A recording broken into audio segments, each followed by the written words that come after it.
Kuwait விபத்தில் உயிரிழந்த தமிழக தொழிலாளர்களின் குடும்பத்தினர் கண்ணீர் விட்டு கதறுகின்றனர்.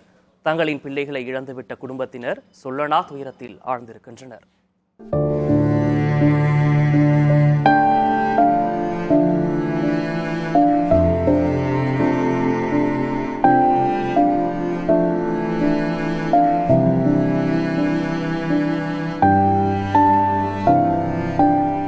குவைத் அடுக்குமாடி குடியிருப்பில் வசித்த தொழிலாளர்கள் அங்கு ஏற்பட்ட பெரும் தீ விபத்தில் சிக்கி உயிரிழந்தனர். தமிழகத்தைச் சேர்ந்தவர்களின் மரணம் அவர்களது குடும்பத்தை அசைத்து நடுநடுங்க வைத்திருக்கிறது. தூத்துக்குடி மாவட்டம் கோவில்பட்டி அருகே உள்ள வானரமுட்டி கிராமத்தைச் சேர்ந்த வீராசாமியின் மகன் மாரியப்பன் திருமணமாகி மனைவி குழந்தைகள் இருக்கும் நிலையில் குடும்பச் சூழலால் பழக்கடையில் பார்த்த வேலையை உதறிவிட்டு குவைத் சென்றிருக்கிறார். 20 ஆண்டுகளாக குவைத்தில் பணியாற்றியதன் மூலம் குடும்பத்தின் ஆணி வேராக இருந்தவரின் இறப்புச் செய்தி அந்த குடும்பத்தை நிலைகுலைய வைத்திருக்கிறது. இந்த ஆண்டோடு குவைத் வாழ்க்கையை துறந்து சொந்த ஊர் வருவதாக கூறியவரின் மரணம் பெரும் கொடுமையான ஒன்று.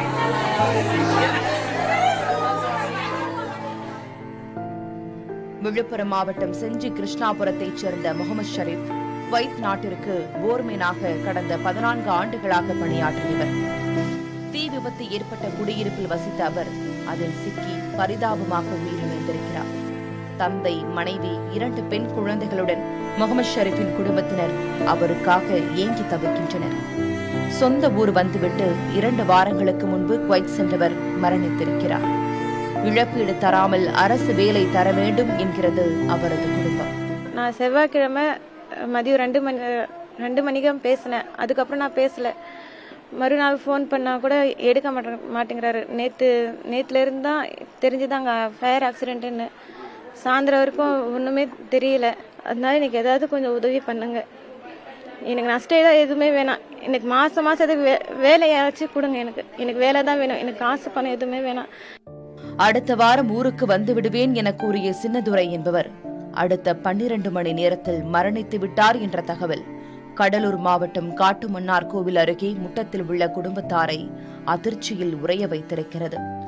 ஒரு சகோதரி, 2 சகோதரர்களுடன் கடைக்குட்டியாக பிறந்த சின்னதுரை அந்த கிராமத்தின் செல்லப்பிள்ளையாக இருந்திருக்கிறார். 19 வயதில் குவைத்துக்கு சென்றுள்ளார். 6 ஆண்டுகளுக்கு முன்பு சங்கீதா என்பவரை மணமுடித்த சின்னதுரை வீட்டிற்கு பேசிய 12 மணி நேரத்தில் பலியானார். வீடு கட்டியாகிவிட்டது, வாழ வேண்டிய சின்னதுரை மரணித்து விட்டார் என்பது மனைவி, தாய், சகோதரிகளை மிரட்சியடைய வைத்திருக்கிறது. கடமை வச்சிருக்காப்ல, ரொம்ப கஷ்டப்பட்டிருக்காப்ல, ஏராளமா பச்சை புள்ளில கஷ்டப்பட்டிருக்காப்ல. அவங்க குறைஞ்சபட்சம் 15 வயசுக்கு பிற்பாடு அவங்க ஊர்ல இல்ல, பெரும்பாலும் அதிகமா வெளிநாட்டு மெட்ராஸ்